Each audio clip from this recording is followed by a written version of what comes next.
இருள் பொருதா அம்பல சித்தென்னும் முருகாள் நீடிருவின்னோர் தேடும் மருந்தே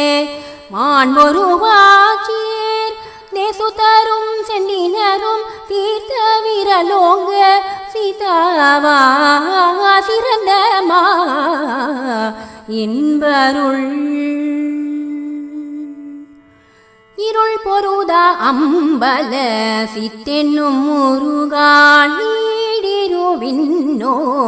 தேடும் மருந்தே மாண்பொருவாச்சீர் தேசுதரும் சென்னினரும் தீர்த்த விரலோங்க சீதாவா சிறந்தமா இன்பருள் இருள் பொருதா அம்பல சித்தென்னும் முருகா